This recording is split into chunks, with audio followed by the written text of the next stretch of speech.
soñando con construir, pensando siempre en un gran país.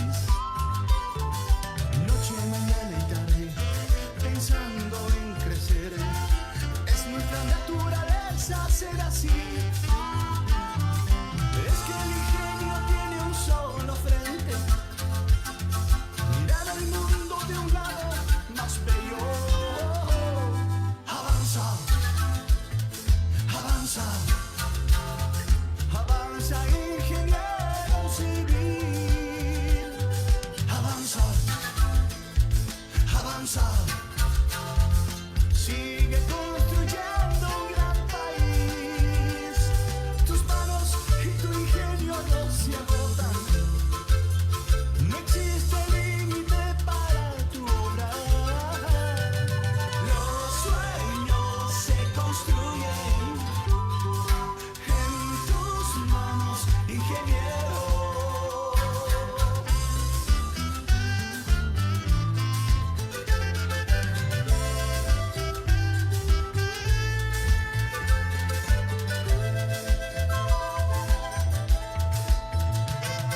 Nacimos mirando el cielo, soñando con construir, pensando siempre en un gran país.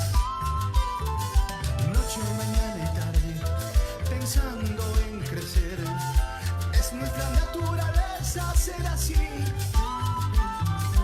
Es que el ingenio tiene un solo frente: mirar al mundo de un lado más bello. Avanza, avanza, avanza, ingeniero civil. Avanza, avanza, sigue construyendo un gran país.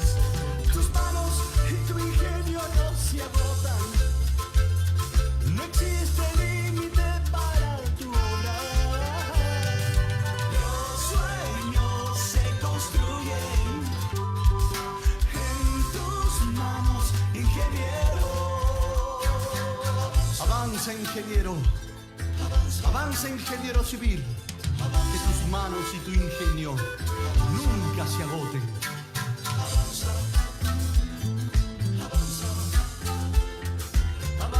ingeniero civil. Avanza, avanza, avanza, avanza.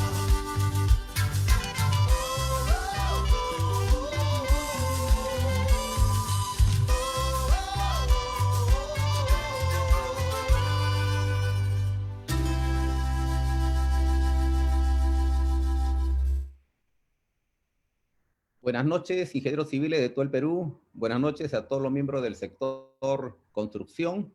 En primer lugar, quiero transmitirles el saludo de la Junta Directiva del capítulo de Ingeniería Civil del Consejo Departamental de Lima y también de todos los capítulos de Ingeniería Civil a nivel nacional. El día de hoy tenemos una disertación sumamente importante denominada Ampliación de plazo, la cuarta causal. Como ustedes saben, el artículo 197 del reglamento establece 3 causales generales, pero nuestro invitado, el ingeniero Eddie Aronés, tiene una propuesta que también lo establece el reglamento y él manifiesta que debería ser más específico este artículo y ahora nos lo va a explicar. Entonces, el ingeniero Eddie Aronés Barbarán es nuestro invitado de hoy. El ingeniero Aronés es ingeniero civil por la Universidad Nacional San Cristóbal de Huamanga, tiene ya 25 años de colegiado, tiene maestría en ingeniería vial por la Universidad de Piura, tiene doctorado en ingeniería civil por la Universidad Villarreal, actualmente es coordinador del programa ProRegión y actualmente es adjudicador en Junta de Resolución de Disputas del Centro de Arbitraje y Resolución de Disputas del Colegio de Ingenieros del Perú. Bien, Buenas noches, Eddie, bienvenido y te dejo la señal para tu saludo y tu disertación. Adelante, Eddie. Ingeniero Elías, muy buenas noches. Estimados colegas, muy buenas noches. Previamente agradecer al ingeniero Elías Tapia y al Colegio de Ingenieros por la invitación y darme esta oportunidad de exponer algunos puntos relacionados a esta causal, que bueno, se le ha denominado la cuarta causal porque específicamente nuestra normativa en lo que tipifica causales no lo menciona, ¿no? Es por eso que se le denomina la cuarta causal. Tiene su propio análisis. Básicamente es delegada, incluso cuando se hacen análisis de ampliación de plazo en general, solo se enfoca en las causales que nosotros la conocemos, ¿no? En la 3. Y en esta oportunidad me permito determinar o explayar o revisar esa particularidad en todo caso de esta cuarta causal, que es la demora en la absolución de consulta por parte de la entidad. Ahí se activaría esta causal. Dicho eso, permítanme por favor presentar mi diapositiva.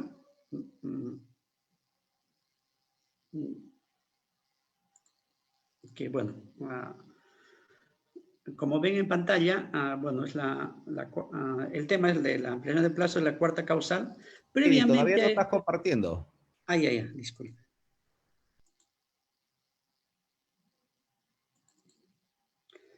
Ya.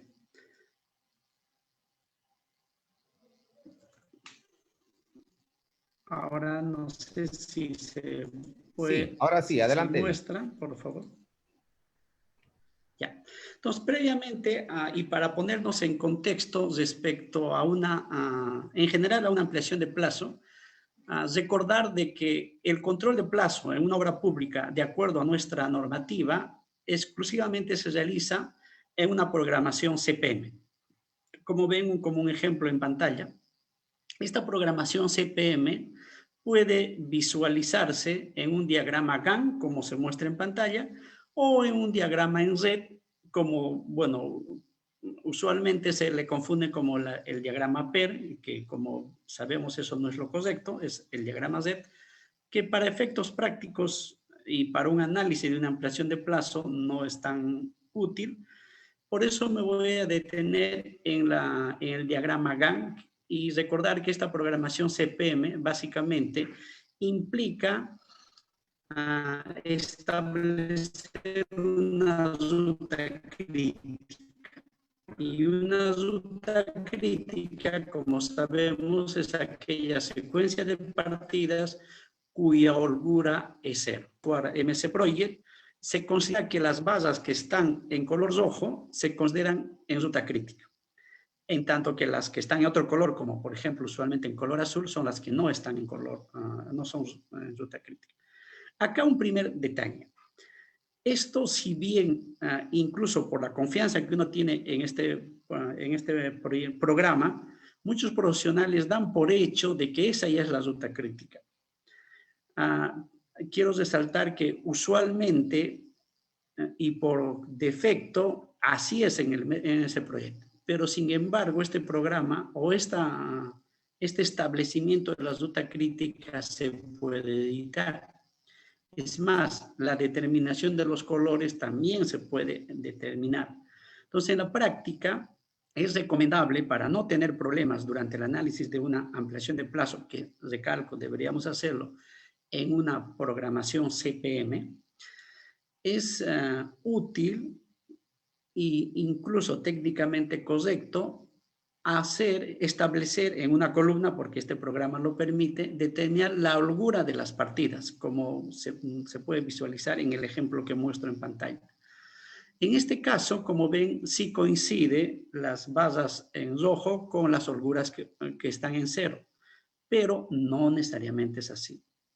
A veces en muchos casos, y en casuística, cuando se evalúan ampliaciones de plazo, ya se da por hecho este detalle y como bueno, les muestro y lo pueden verificar los profesionales que han trabajado con en estos casos, no necesariamente es así.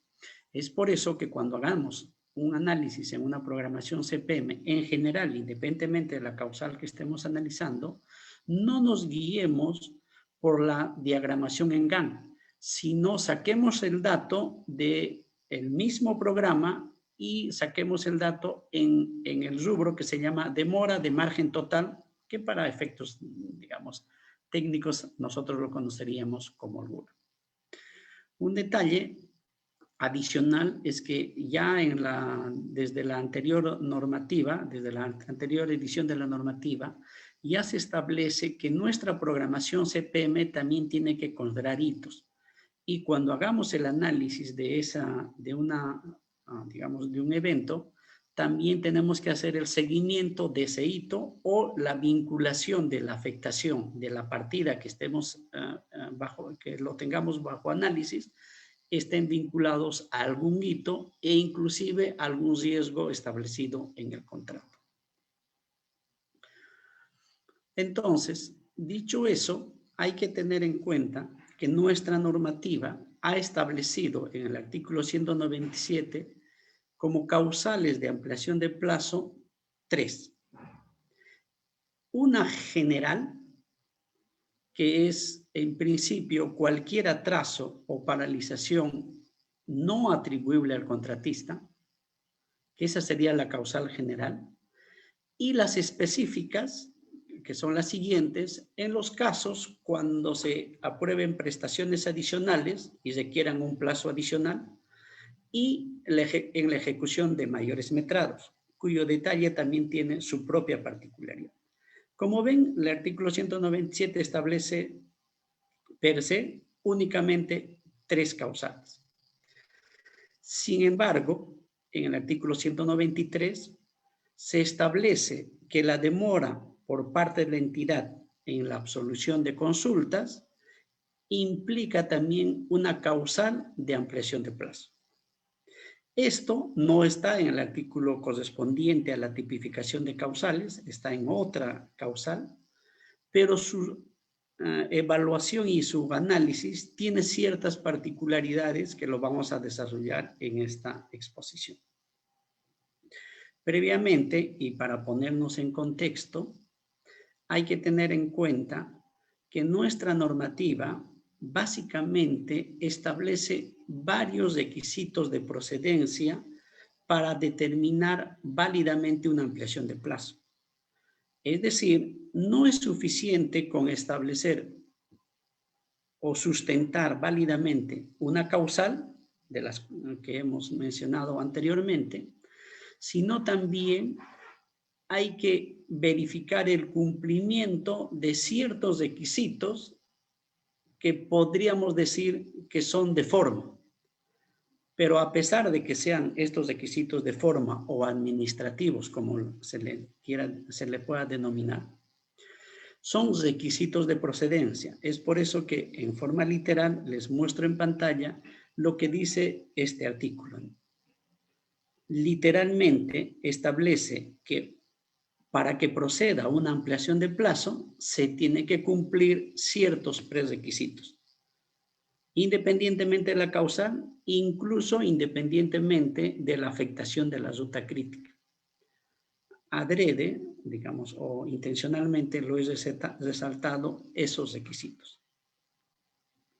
Y en la práctica, muchos profesionales no le dan el debido o la debida importancia a estos prerequisitos. Una de ellas es la de establecer el hito de inicio de la afectación del plazo, o lo que más comúnmente se llamaría el inicio de la causal, y el hito final donde culmina la circunstancia que esté afectando la ejecución normal de la obra, que, bueno, lo conocemos como fin de la causal. Esto es como requisito de procedencia para, digamos, para todos los casos en general.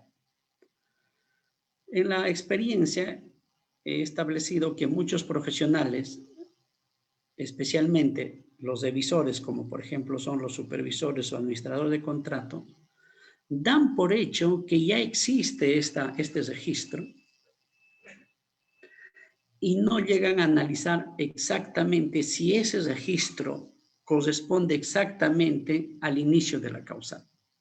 De esto incluso hay mucha jurisprudencia y mucho análisis que se ha establecido en el cual se tiene que determinar, o es el registro establecido donde se determinan los hitos de la afectación, tienen que ser con una redacción indubitable, que quiere decir que no haya dudas respecto a que ese registro sea el inicio y final respectivamente.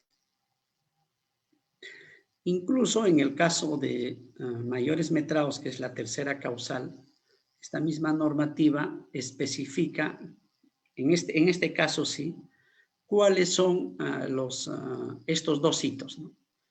El inicio de la causal, cuando el supervisor da la conformidad de la ejecución de ese mayor metrado, y el final de la causal, cuando culmina la ejecución de esos mayores metrados. En esos casos no hay duda, ya se sabe cómo sería el inicio y el final de la causal. En el caso más amplio y más general, respecto a las otras causales, únicamente se establece, y esa carga de responsabilidad es para el contratista.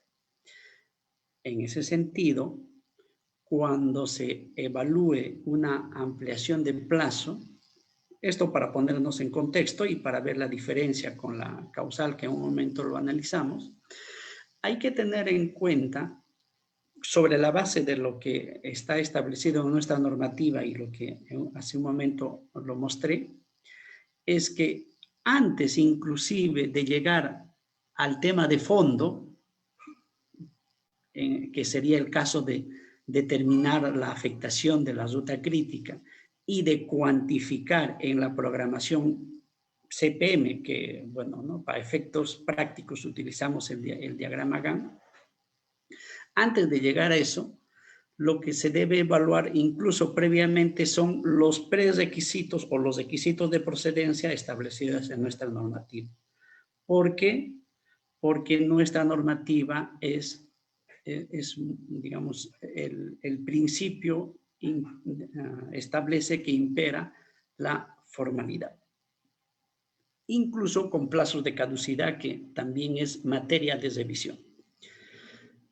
En ese sentido, cuando se evalúe una ampliación de plazo, independientemente de que quien sea el que, digamos, evalúe, por decir, si estamos hablando del contratista, en su caso, el que tiene que sustentar y cuya carga de responsabilidad, incluso en este caso es más fuerte, es que tiene que verificarse o establecerse cuál es la causal.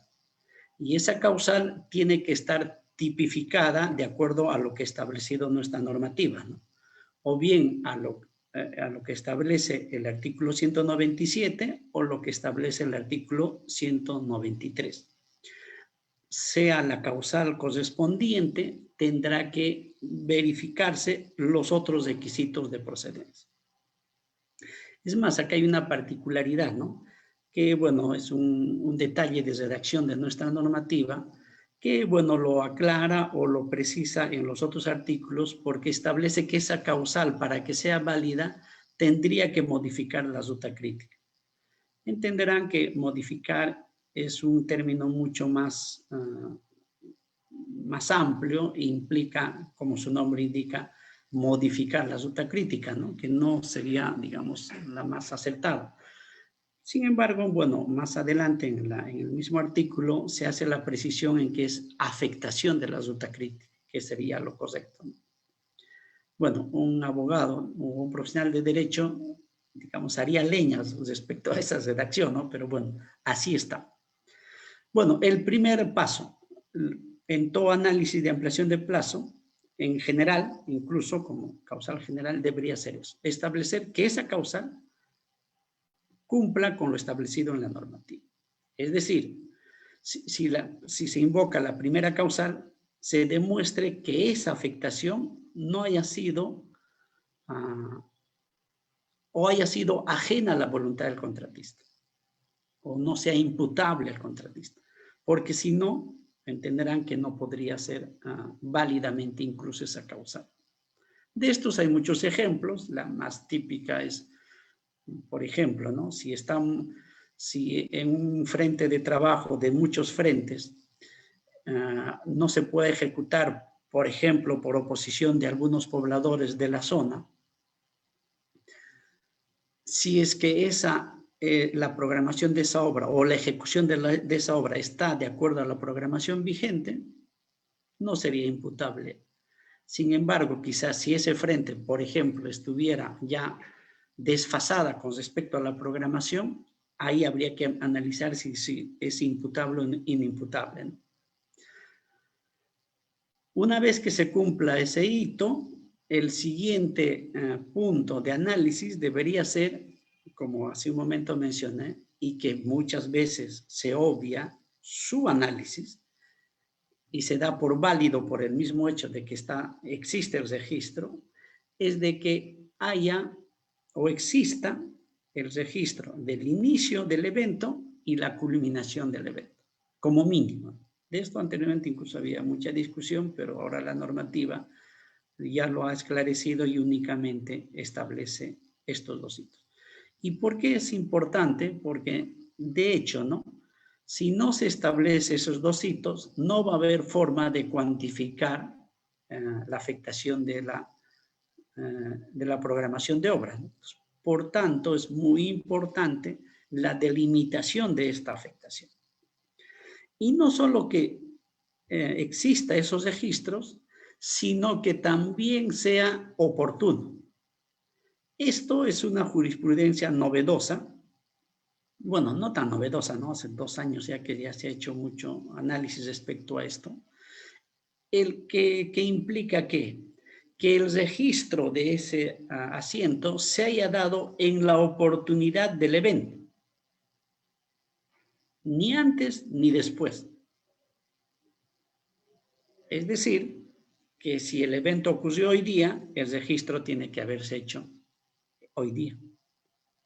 Si se realiza en otra fecha posterior, ya no es oportuno, e inclusive hay una opinión en pantalla, por cada artículo por cada hito se les muestra la normativa correspondiente o las opiniones correspondientes, en las cuales inclusive, en la opinión especialmente la 11/2020, es más tajante, incluso a mi entender hasta extremista, en el cual se concluye que si la anotación no ha sido oportuna, toda solicitud de ampliación de plazo debería ser denegada. Y llega a ese nivel de, digamos, de extremo esta opinión. Esto entenderán que este análisis es válido en cualquiera de los casos, digamos, como contexto. Y esta revisión va a tener que ser evaluada desde digamos, si se está elaborándose se está elaborándose el informe de la ampliación de plazo o la solicitud de ampliación de plazo por parte del contratista, y en la oportunidad que el supervisor o el administrador del contrato de la entidad lo evalúe. Es válido para ambos.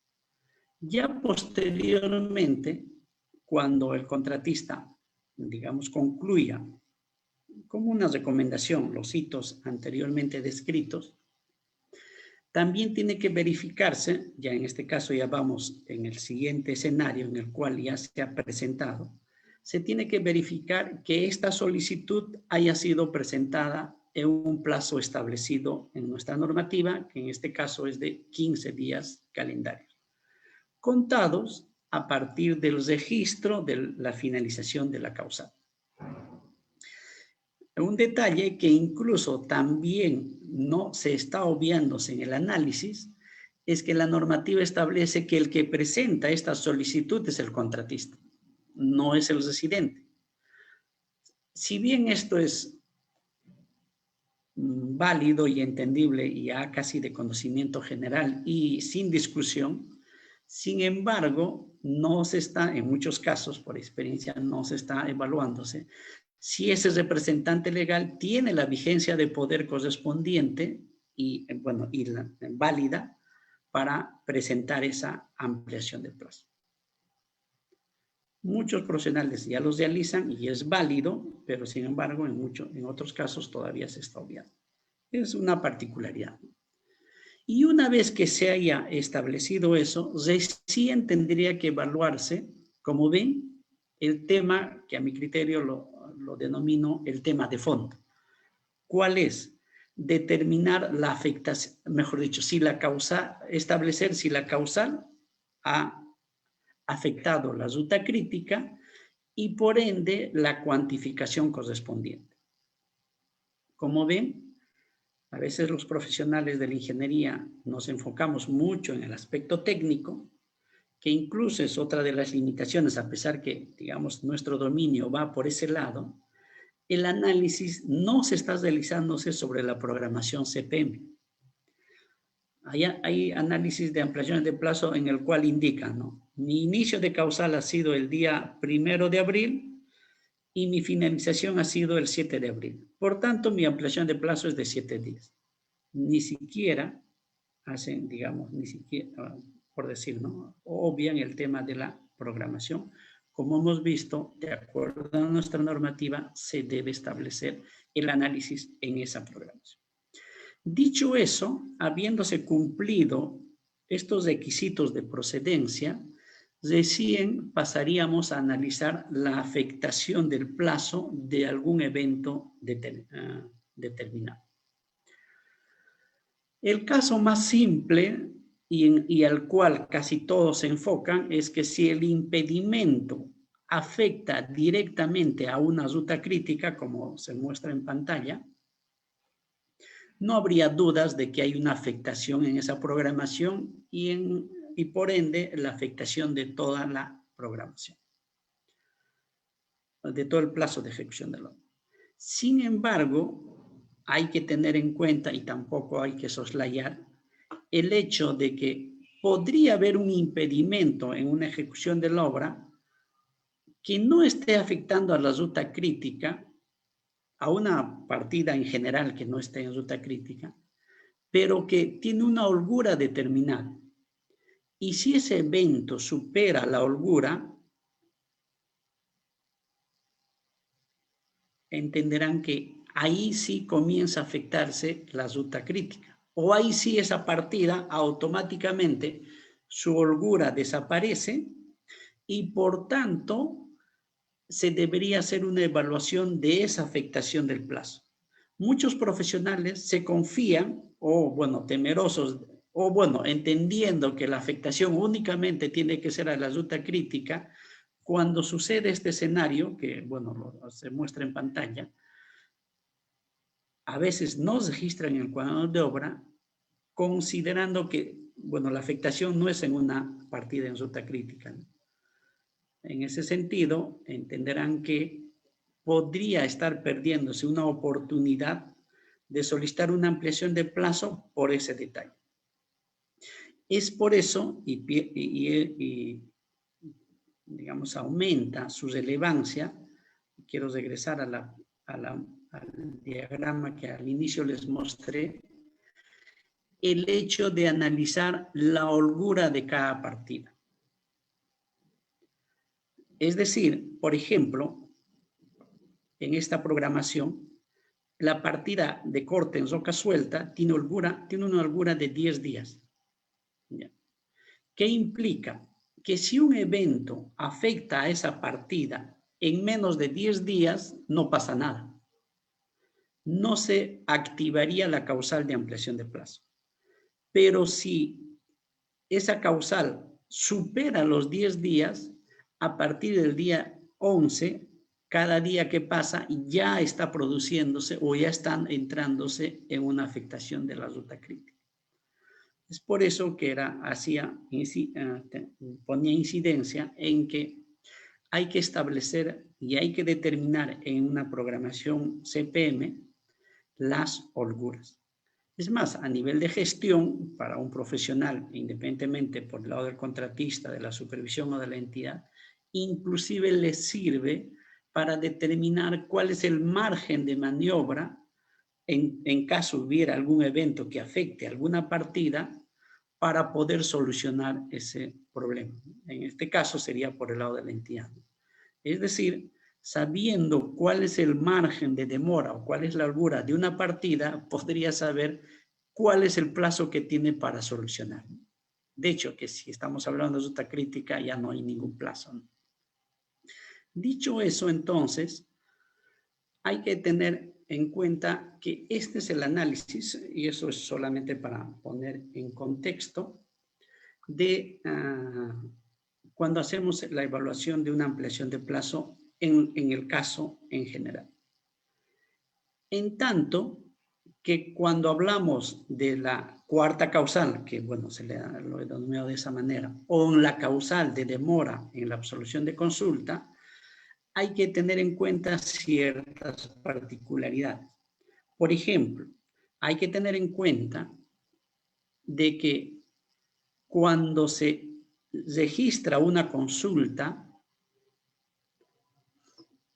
hay un procedimiento o un cronograma ya establecido por nuestra normativa para que se absuelva esa consulta. Por ejemplo, en el caso de que a criterio del supervisor la consulta del contratista no ameritara opinión del proyectista, entonces el plazo que tiene el supervisor o inspector es de 5 días calendarios. Y aquí viene un pequeño detalle, de que si el supervisor no lo absuelve, la normativa establece, y esto es literal, en forma imperativa, no condicionada ni discrecional, sino en forma imperativa, que el contratista tiene que elevar esa consulta en el plazo de 2 días. Este es un requisito que se tiene que evaluar en una ampliación de plazo generada por esta causal. Y recién cuando se cumpla esa elevación, la entidad tiene 5 días para absolver. ¿Qué quiere decir esto? Que si el supervisor no lo absolviera y el contratista, usualmente por cortesía al supervisor o a la entidad, no hace esa elevación en ese plazo de los 2 días, por decir en 5 días, entenderá que ese derecho que tenía o ese derecho para obligar a la entidad a establecer un plazo de absolución se rompería porque no cumplió con esa obligación que en el caso de nuestra normativa es imperativa. Es un detalle que tenemos que tener en cuenta, por ejemplo, en este primer caso, que no es usual. El caso más usual es cuando siempre se eleva a la entidad para opinión del proyectista o para opinión de la entidad. En este caso, que es el más usual, el supervisor ante una consulta del contratista tiene 4 días para elevarlo a la entidad. Y la entidad, y ojo con este detalle porque se ha visto en muchos casos, la entidad tiene solo 15 días para absolverlo y dentro de estos 15 días tiene que hacer las coordinaciones con el proyectista para la absolución correspondiente. Es decir, no es válido ni es justificación indicar al contratista que no se le va a poder absolver en más de 15 días porque el proyectista no se ha pronunciado. Y a veces muchos administradores de contrato dan por válido o tratan de justificarse y inclusive, digamos, bueno, redundando, disculpe, justifican la demora en la absolución de consulta, considerando que es válida y no están incluyendo en demora cuando el proyectista se demora más de los 15 días. Entenderán que eso no es correcto, ¿no? Acá los plazos son para la entidad y con su contraparte, el contratista. Es decir, ¿no? Para un contratista, su opinión debe ser, ¿no? Bueno, no importa cómo hayas hecho el trámite con el proyectista, la normativa establece que la entidad tiene que establecerme máximo en 15 días. Es decir, si el proyectista se demora en absolver o inclusive no se demora, mejor dicho, ni siquiera se pronuncia, disculpen, ni siquiera se pronuncia, con o sin pronunciamiento del proyectista, la entidad tiene que absolver máximo en 15 días. Máximo en 15 días. ¿Eso qué implica? Que cuando evaluemos, y acá viene en todo caso la particularidad y el alejamiento del análisis respecto al caso, a los tres casos o tres causales anteriores, que cuando se va a evaluar una ampliación de plazo producto de esta causal o producto de la invocación de la demora en la absolución de consulta por parte de la entidad o del supervisor, se tiene que establecer en primer lugar estos hitos que se muestran en pantalla. Por ejemplo, ¿no? Que haya de hecho un registro de la consulta en el cuaderno de obra por parte del contratista. Luego,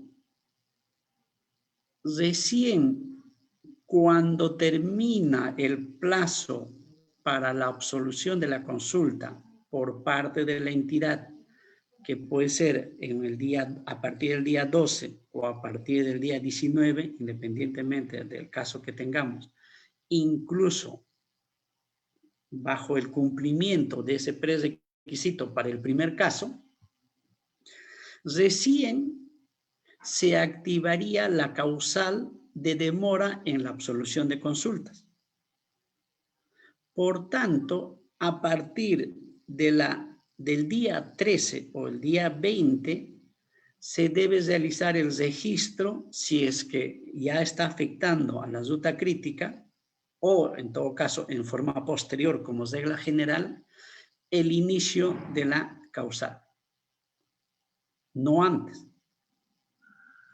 Y bueno, cuando finaliza la absolución, el término de la causal, y esos serían los dos hitos para el análisis de la ampliación de plazo correspondiente.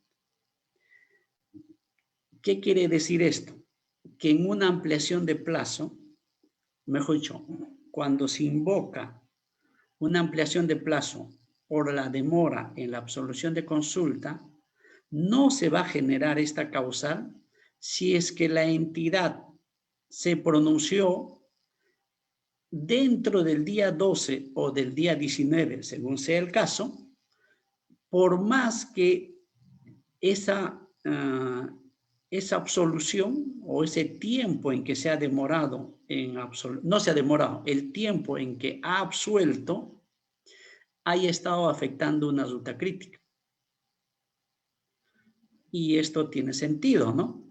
Porque si la causal es demora en la absolución de consulta, si la entidad lo ha absuelto antes del día 12 o antes del día 19, esa causal nunca ha existido o nunca ha nacido. Por más que haya estado afectando una ruta crítica, como gráficamente se muestra en pantalla. Este es un detalle que en muchos casos se está obviando. Muchos profesionales, cuando invocan esta causal, consideran que el inicio de su causal incluso es cuando hacen el registro de la consulta. Y el término de su causal cuando la entidad lo absuelve. Incluso independientemente de si lo ha absuelto dentro o fuera de su plazo. Como ven, y bueno, de esto también hay jurisprudencia, y bueno, tiene sentido, ¿no?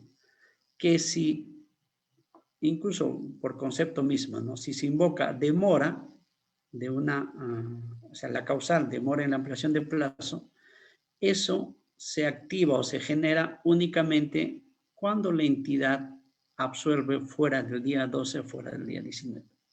Si es antes, por más que ya ese plazo en el cual ha absuelto la entidad haya estado afectando la ruta crítica, no sería una causal válida.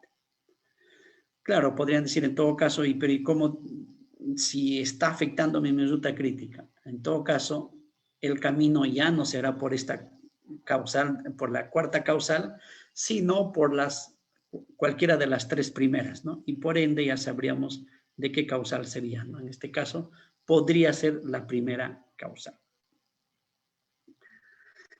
En ese sentido, cuando se evalúa o se elabora, en todo caso, independientemente de dónde estemos, una ampliación de plazo invocando esta cuarta causal, lo primero que tiene que establecerse, a diferencia del caso general que hemos visto hace un momento, es verificar que la absolución se haya realizado fuera del plazo establecido. Si no se ha realizado, prácticamente esa solicitud, primero, o sea, ni siquiera hubiera nacido, ¿no? Porque la causal no se ha originado. Entonces, a diferencia de los casos anteriores, como ven, hay un tema particular que hay que analizar en esta situación.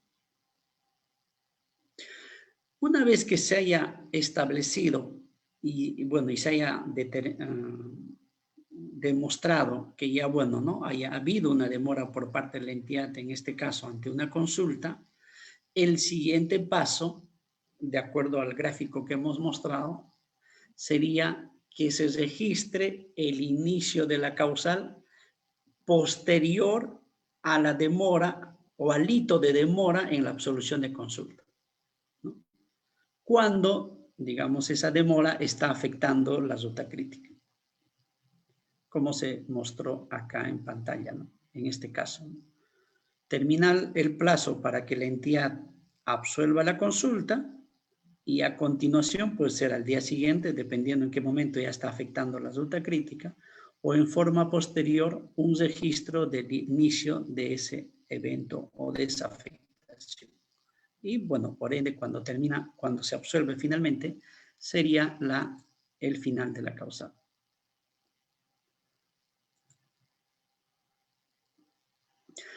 Ya, dicho eso entonces, el otro hito, que bueno, en todo caso recién acá sería similar al anterior caso, es que se haya establecido esos dos hitos. Y también importante, ¿no? La oportunidad de esos registros, que también últimamente está siendo recurrente y incluso invocando a jurisprudencia de la oportunidad de este registro. Es decir, se produce el evento, se realiza el registro. Por tanto, hay que verificar también la oportunidad de esa anotación. Y ya posteriormente, y como en el caso general, ya esto es común a todos los casos, ¿no? Una vez demostrado esos hitos, bueno, que la solicitud haya sido presentada dentro de los 15 días, que esa demora en la absolución de consulta haya afectado la ruta crítica y finalmente, una vez afectada la ruta crítica, establecer la cuantificación del plazo. Cuando estamos hablando de una ruta crítica, entenderán que la afectación es pura, ¿no? Es neta, como dirían, ¿no? Casi va a la yugular. En general, como ven, en el caso de esta cuarta causal, hay particularidades diferentes a las causales generales cuando se hace su evaluación. La opinión, hay dos opiniones respecto a este tipo de análisis, que es la opinión 11-2020 y la opinión 013-2020, que si bien están enfocando en el análisis de la normativa anterior, pero en la redacción de la consulta, en la redacción de la normativa no ha cambiado. Por tanto, los criterios, los argumentos siguen siendo válidos.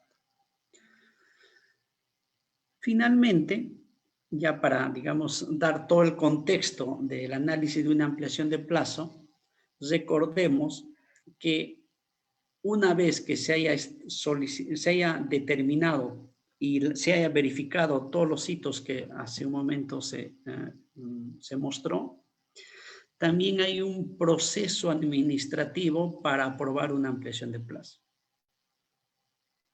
Es más, acá es un caso particular, ¿no?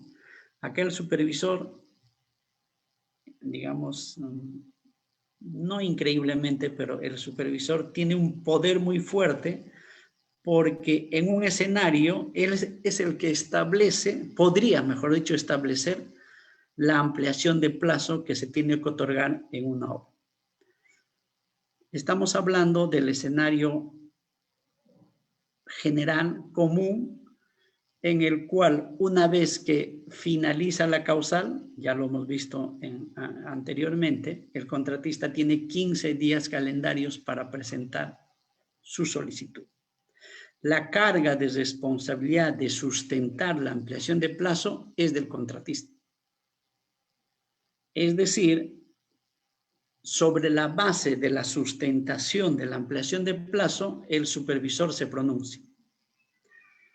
Ya es casi por hecho, y esto es ya conocido por todos los ingenieros, no hay forma de estar observándole una ampliación de plazo a un contratista. Se pronuncia respecto a su sustento.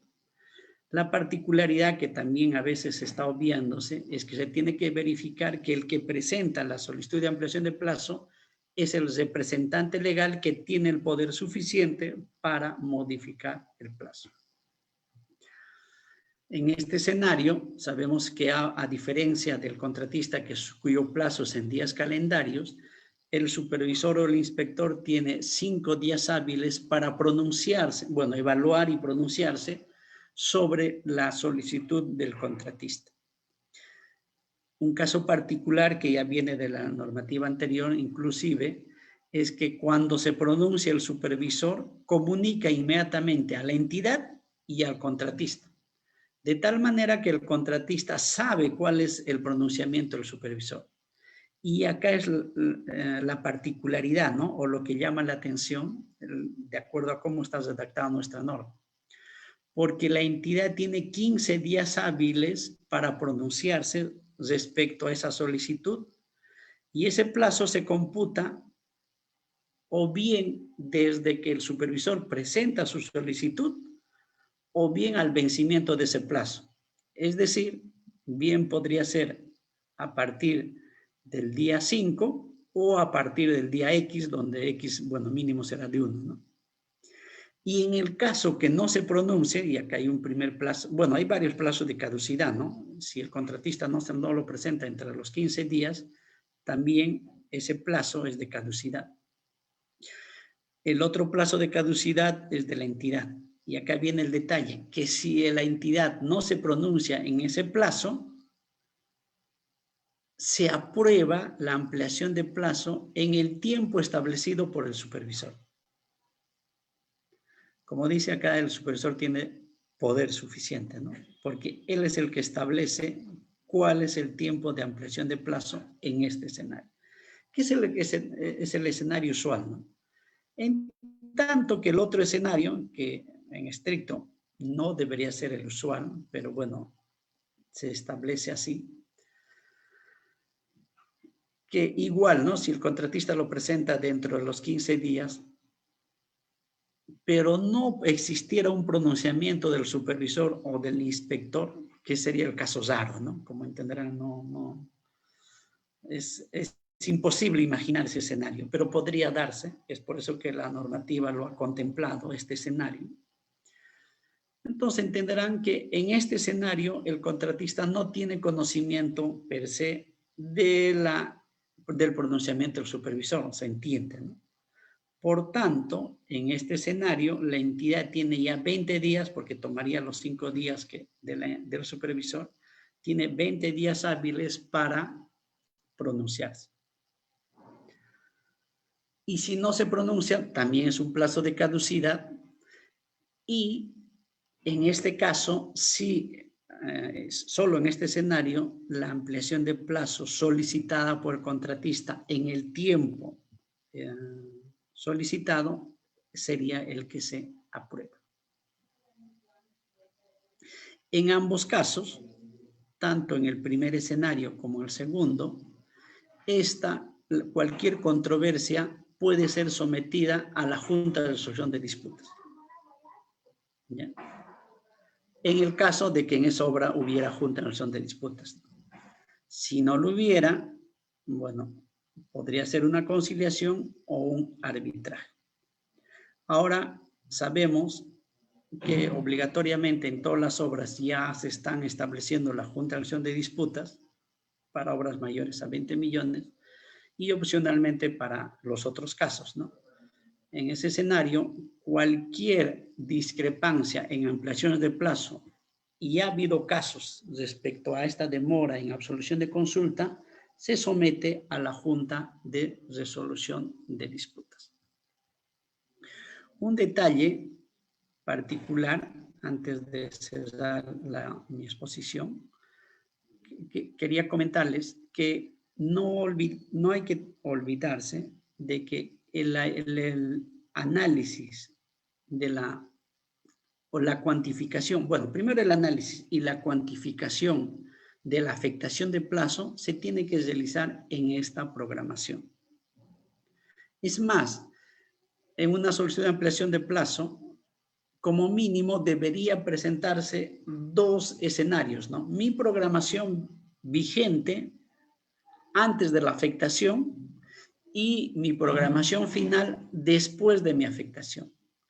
En ambos casos, una vez que se haya, digamos, la diferencia entre esas 2 programaciones es la que determinaría la ampliación de plazo correspondiente.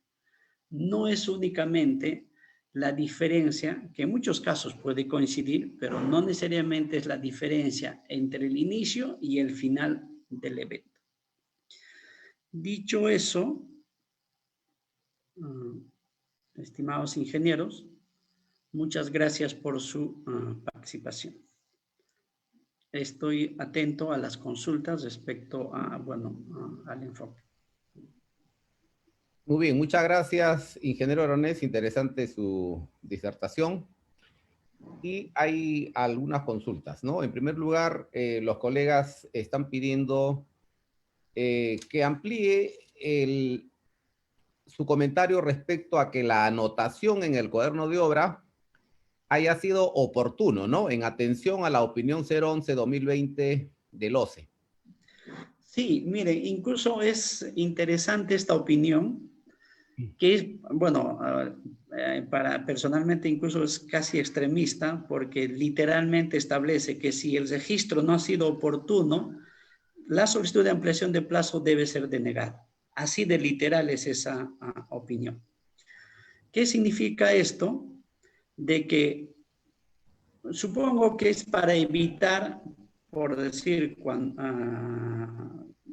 para evitar que se regularice anotaciones, ¿no? Esa práctica de regularizar anotaciones. Sucedió el evento un determinado día, a veces el contratista quizá por confiado o porque realmente quizá no le afectaba, pero cuando pasó los días y recién se percata que podría haberlo utilizado como una causal válida, lo quiera regularizar, ¿no?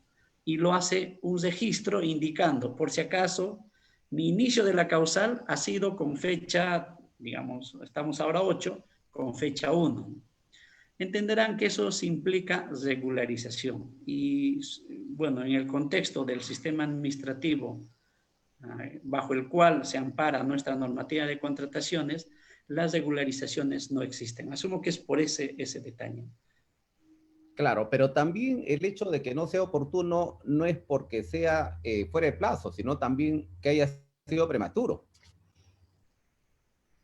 ¿no? Cuando decimos oportunidades, el día del inicio o el día del fin, ¿no? No puede ser antes ni puede ser después. ¿Qué pasa si es antes, si es prematuro? Salvo que sea chamán, ¿no? ¿Cómo podría advertir que antes el registro, ¿no? Ingeniero. Si es antes sería complicado porque ¿cómo saber? Salvo que vaya advirtiendo, ¿no? Por si acaso, sí puede ser ingeniero, sí, exacto, es correcto lo que usted dice. Por ejemplo, en el caso de un evento que no está afectando la ruta crítica, sino tiene una holgura determinada, por decir 10 días. como les mostré en pantalla. Y podría advertir, por si acaso, señores, ¿no? La holgura de esa partida es de 10 días. Ya voy en el 5.º día.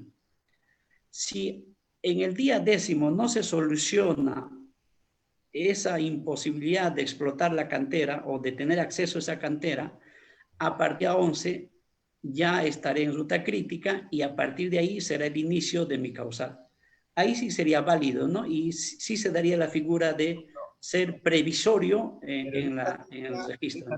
El contratista debe anotar el día 11, no antes, no el día 8. Y en el ejemplo que dices, claro, él estaría alertando, pero esa alerta no tiene efectos porque tiene que darse el día 11. Exacto. O sea, puede estar advirtiendo, ¿no? Por si acaso, pero una vez que se produce el inicio de la afectación en la ruta crítica, es decir, una partida que no estaba en ruta crítica, en el día 11 ya se convirtió, entonces ahí debería ser el registro. Hay que tener presente que la carga de responsabilidad del sustento de una ampliación de plazo del contratista. A veces muchos contratistas, creo, se confían y dicen, bueno, lo voy a presentar eso, creo que el supervisor me la va a aprobar. Hay que tener en cuenta que cuanto mejor es el sustento y cuanto más se tapen todos los frentes, la ampliación de plazo será más sólida. Es más, inclusive, ¿no? Si la entidad, porque a veces podría denegarlo o declararlo improcedente, cuando se someta a una solución de controversia, en ese escenario, la solidez del contratista en sus argumentos le va a servir incluso para, digamos, sustentar mucho mejor en esa controversia. En tanto no sea sólido, entenderá que es más, bueno, va a ser más difícil pretender una ampliación de plazo.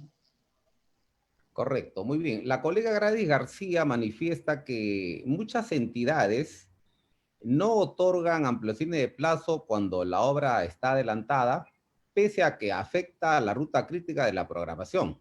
¿Cuál es tu opinión? Sí, interesante porque eso parece, bueno, anteriormente, no en esta normativa, hace 2 ediciones anteriores de la normativa, se ponía esa llave y justamente para casos de obras adelantadas había que demostrar que el plazo que se le aprobaba tenía que todavía servir al contratista para culminar la obra. Justamente era para el escenario de obras adelantadas. Esa restricción se ha retirado en esta normativa vigente, por tanto, ese argumento de las entidades no sería válida, porque acá lo único que tiene que mostrarse es que la afectación se haya producido. Asumo que por eso en la normativa vigente se ha retirado esa restricción. Y los administradores de contrato o la entidad del que hace mención la ingeniera Gladys, tal vez todavía están pensando que la normativa sigue igual que en las ediciones anteriores. Correcto, correcto, muy bien.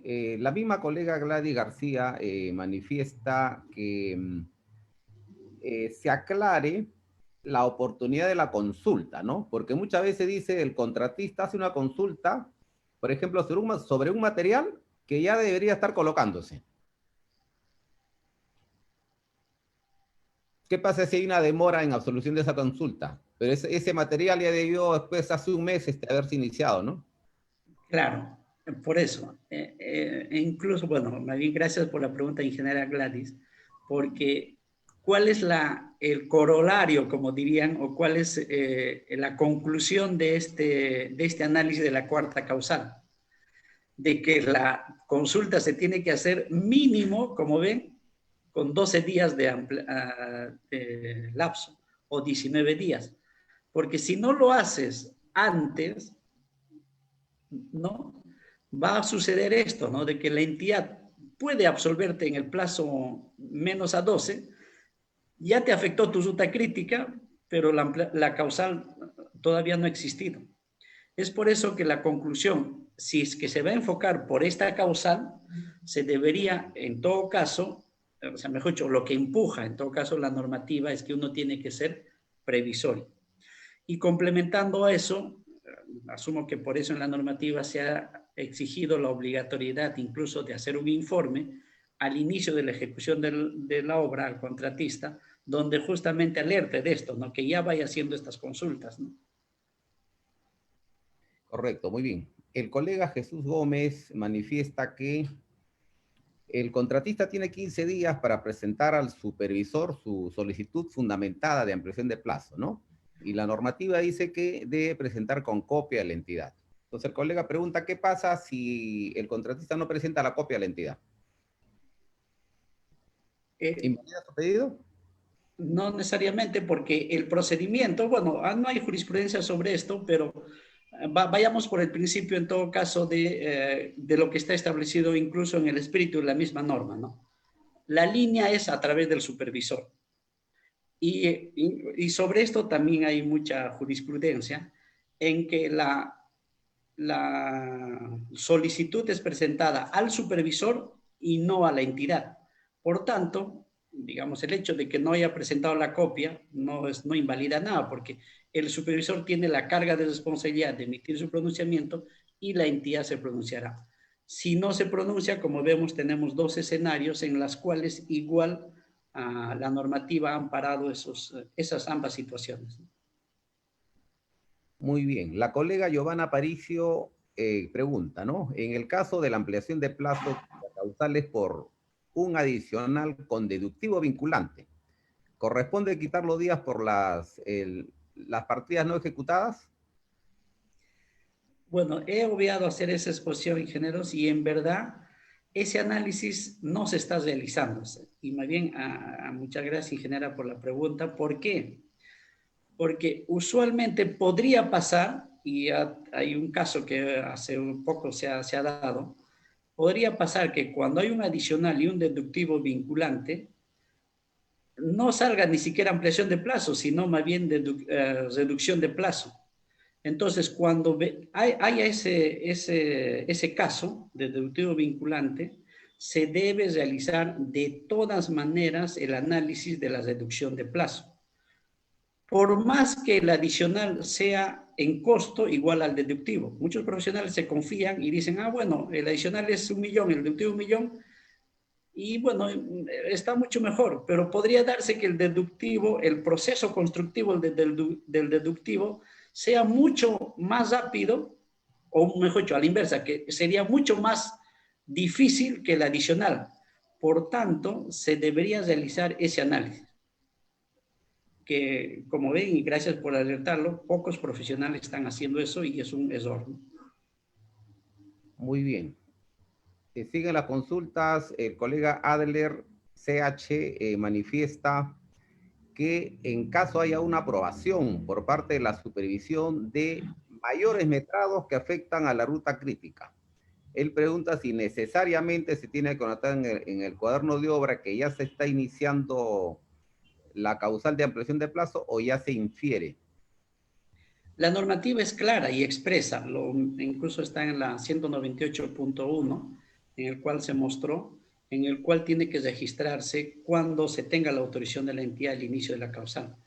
Es más, es un requisito expreso de la normativa, ¿no? Correcto. El colega Nahum Ceballos manifiesta, ¿qué pasa si el supervisor se pronuncia, ¿no? Elevando su informe a la entidad, se refiere al informe de la ampliación de plazo, pero no comunica al contratista ese pronunciamiento? Disculpe, no podría, por favor, repetir mi general. Ya, a ver, el colega Nahum Ceballos, tú sabes que ante un pedido del contratista de ampliación de plazo, ¿cierto? El supervisor tiene que pronunciarse y su pronunciamiento lo eleva a la entidad, pero debe también dar una copia al contratista. Entonces el colega pregunta qué pasa si no le da la copia al contratista. En estricto, bueno, siempre bajo el principio de literalidad, y eso hay que tenerlo en cuenta, no somos abogados, pero siempre hay que tener en cuenta eso. Bajo el principio de literalidad, no establece, digamos, algún efecto positivo o negativo para el contratista de que no, si es que el supervisor no le diera la copia, ¿no? En su defecto, en todo caso, un contratista diligente tendrá que ir a pedirle al supervisor y dame mi copia, ¿no? Básicamente eso. pero si no le da, igual se va a enterar a través del supervisor, pero no es, yo asumo que la pregunta va por ese lado, no implica, no tiene ningún efecto legal para a favor o en contra del contratista y bueno, tampoco para la entidad si es que ese suceso no se ha producido. Hay que tener en cuenta que tampoco se estaría restringiéndose el derecho del contratista porque él podría pedirle expresamente copia de ese informe al supervisor, ¿no? Efectivamente, muy bien. El colega, manifestaste respecto al pedido del contratista, ¿no? Dice que el contratista o su representante legal tiene que pedir la ampliación de plazo debidamente sustentada, pero manifestaste que habría que ver si el representante legal tiene vigencia de poder, ¿no? Porque podría ser que sea la persona que ha firmado el contrato, o sea, el representante legal, pero que ya no tenga vigencia de poder. Entonces, los colegas nos piden que aclares ese tema. Exacto, claro, justamente por ese escenario, ¿no? Podría ser que ese representante legal, si bien tuvo el poder a la hora de firmar el contrato y por tanto con todo lo que implica su modificación más, pero en el interín y pasa, ¿no? Le pudieron haber quitado justamente esa facultad ya de no modificar el contrato. Es por eso que un requisito por parte del supervisor es verificar que tenga ese poder, ¿no? Entonces, es práctica usual pedirle la vigencia de poder y su estatuto, ¿no? A muchas entidades se les está pasando ese detalle. Efectivamente, efectivamente, muy bien. Bien, Eder Calle también pregunta que cuando se solicita una suspensión de obra por lluvias, si eso implica una ampliación de plazo. Ah, hay que tener en cuenta que hasta por la etimología misma de la palabra, suspensión de plazo implica no ampliar el plazo. Es más, tiene su propia línea. Incluso hay un procedimiento establecido en la normativa, ¿no? En el cual una suspensión de plazo, una suspensión no implica una modificación del plazo. Únicamente es diferir la fecha de término de la obra.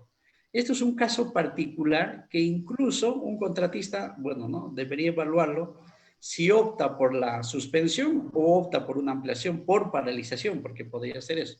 Los efectos son diferentes, como vemos. Si opta por la ampliación, va a ampliarse el plazo, por tanto, sabemos que el plazo entra en muchas variables, como por ejemplo para el cálculo de penalidades, para el cálculo de demora, para el plazo de resolución, de recepción de obra, etcétera, etcétera. Si opta por la suspensión de plazo, el plazo no se va a modificar, por tanto, no va a modificarse ninguna de esas variables, ¿no? Es un caso interesante, no lo toqué en esto, pero como su nombre indica, una suspensión implica mantener el plazo correspondiente. Correcto. Y bueno, justamente a raíz de que le estamos llamando a esta conferencia ampliación de plazo la cuarta causal, uno de los primeros comentarios fue que el tema de la absolución de consultas está pues incluido en la primera causal del artículo 197, ¿no? Entonces, el colega manifiesta por qué le llamaste la cuarta causal. Solo para diferenciarlo, porque su análisis, como ven, tiene un caso particular de evaluación, ¿no? No, como han visto que hay particularidades que usualmente en todas las exposiciones de muchos profesionales que evalúan estas ampliaciones de plazo lo obvian. Es poco usual hacer el análisis de este tipo de causal en todo caso, ya no lo llamemos la cuarta causal en todo caso, causal de demora en la absolución de consulta, que sería un caso particular de la primera causal, y eso es correcto, pero básicamente era para alertarles que hay un procedimiento particular, ¿no? Para su análisis. Claro, esa consulta lo hizo el colega Jack Rosas, ¿no? Entonces Jack Rosas era digamos, especificar una de las tantas causales que establece pues esa primera causal, ¿no? Que es por causas no atribuibles al contratista, es muy amplio, ¿no? Pero, Claro, ya pero a diferencia de todas esas amplias, que no se establece taxativamente en el reglamento. En el reglamento sí se establece la causal de la demora en absolución de consultas, por lo que válidamente es, digamos, atendible llamarla, oye, por si acaso hay una corta causal, ¿no? No, Bien, voy a patentarlo, ingeniero, incluso. efectivamente, mi colega Jack Rosas, ya la aclaración está hecha.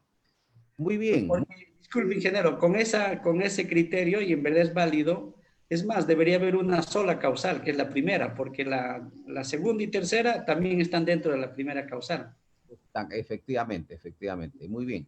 La colega Rita Aguilar dice, si el proyectista ha fallecido, ¿quién absuelve la consulta? La entidad. Eso es claro, tajante. Acá en este caso solo son dos partes, entidad y contratista. Para el contratista, el único que responde es la entidad. Acá el proyectista es un tercero. Correcto, muy bien. Bien, hay una repregunta del colega Jesús Gómez. A ver, dice, si se invalida el pedido del contratista en caso que quede consentida la solicitud de ampliación de plazo, sin que el supervisor no haya tramitado dicho pedido, manifiesta que es un caso excepcional. No, la normativa sí establece ese escenario cuando el supervisor no se pronuncia, ¿no? Sí es el segundo caso, ¿no? Claro, claro. Ahora, ¿qué pasa si en la demora en absolución de consultas que no depende de la opinión del proyectista, ¿no? Tú manifestaste que, digamos, el contratista ante la falta de pronunciamiento del supervisor tiene 2 días para recurrir a la entidad, ¿no? Entonces, ¿qué pasa si lo hace el día 4? Ingeniero, apelando y apoyándome en los abogados, la normativa se debe basarse en el principio de literalidad y en la redacción del texto. La redacción del texto es imperativa, no es discrecional. Ahí dice... Los 2 días ya perdió su derecho. Exacto, ahí dice debe elevar, no dice podrá elevar o a su criterio, ahí dice debe elevar. Por eso llamaba la atención de que un contratista tiene que ser lo suficientemente diligente y cuidadoso de elevar inmediatamente la causal en la consulta en ese plazo. Muy bien, muy bien. Bien, continúan las consultas. El colega Juan Manuel Pérez Borrero dice, cuando el contratista incurre en demoras, ¿no? Establece físico el acumulado menor al 80% del programado. En ese caso se solicita un cronograma acelerado, ¿no? Y él pregunta, ¿la modificación del cronograma se puede realizar desde el inicio de la obra o solo a partir de el mes de la ocurrencia de esa causal? Hay que tener en cuenta, y creo que por ahí va la pregunta, y eso ya la normativa también lo ha aclarado, porque anteriormente había confusión, el calendario acelerado no reemplaza al calendario vigente de obra, ¿no? El calendario acelerado es como un calendario accesorio que el contratista demuestra que siguiendo ese procedimiento va a levantar su demora, ¿no? Por tanto, o sea, independientemente a que lo haga, por decir, desde un inicio, cómo lo enfoque, no implica en la validez del calendario vigente. Eso hay que tenerlo presente y creo que va la preocupación por ese lado, ¿no? Es básicamente el calendario acelerado, es un documento que el contratista indica, mire, voy a hacerlo de esta manera para regularizar mi programación vigente. Pero la programación vigente sigue válida y con eso se mide cualquier afectación de plazo y todo. Correcto, muy bien. Hay preguntas de todo tipo. A ver, el colega Eduardo René dice, ¿cuál sería la solución si el jefe de supervisión salió, ¿no? Salió de la obra por su salida, ¿de acuerdo? Estuvo ya 90 días en obra y hay normas laborales que indican que requiere su descanso. Y él dice que salió de descanso y a 2 días de presentar su pronunciamiento de una ampliación de plazo, hubo un paro en el camino, queda varado, Y él dice, ¿quién firmaría el pronunciamiento de la supervisión? Para evitar la aprobación ficta, manifiesta. Hay varios escenarios, ¿no? Por parte de la entidad estaríamos en el segundo escenario, en el más extremo. El supervisor no se pronunció. Y al no pronunciarse, la entidad asume competencia. Estaríamos en el segundo escenario. Esa es, digamos, una solución. Asumir que ya, bueno, el supervisor no va a poder, pero como estaba, nunca va a poder presentarlo. Esa sería la salida más, digamos, una de las Aunque salidas. podría ser, La digamos, otra sería su representante legal, ¿no? claro, Porque el representante legal representa la supervisión, ¿no? Y obviamente, eso podría ser que también el es informe jurisprudencia. detallado lo haga, por ejemplo, el especialista de costos, ¿no? O también en la supervisión también hay especialistas en administración de contratos y lo firme pues el representante legal, ¿no? Claro, porque ahí la pregunta, la normativa no dice el jefe de la supervisión lo va a presentar, es el Obviamente, supervisor y la supervisor es la empresa, ¿no? Entonces fácilmente es el representante legal, ¿no? efectivamente. Muy bien. Muy bien, Eddie. De esto hay mucho que conversar. Este es un tema realmente que apasiona a todos, ¿cierto? En las obras públicas es una pasión. Y bueno, te agradecemos por tu participación y ya te estaremos convocando para otros interesantes temas. Muchas gracias, Eddie. Tu palabra final para los colegas. No, más bien muy agradecido, ingeniero Elías Tapia, por la invitación, muy agradecido a todos los colegas por darme la oportunidad de tocar en forma, digamos, quizá muy rápida sobre este tema, como dicen, en muchos casos muy controversial y que tiene mucho para analizar. Muy bien, muchas gracias, Eddie. Y en gratitud, el capítulo de Ingeniería Civil te hace entrega de tu diploma de reconocimiento. Ahí lo puedes ver y ya estaremos llegando, te estaremos haciendo llegar tu diploma en forma digital y también en forma presencial a tu domicilio. Muchas gracias, ingeniero. Muchas gracias nuevamente, estimados colegas. Muy bien, colegas. Eso es todo por hoy y el próximo jueves tenemos una conferencia también denominada Casuísticas Reales en Junta de Resolución de Disputas, ¿no? Como ustedes saben, ya todas las obras mayores a 20 millones ya tienen su Junta de Resolución de Disputas y en la actuación de la Junta se están presentando una serie de situaciones que es interesante que ustedes lo sepan y sobre este tema en la siguiente semana el ingeniero Marco Cruzado va a estar exponiendo una serie de ya situaciones que se han presentado. Bien, colegas, esto es todo por hoy y ya será hasta la siguiente semana. Muchas gracias.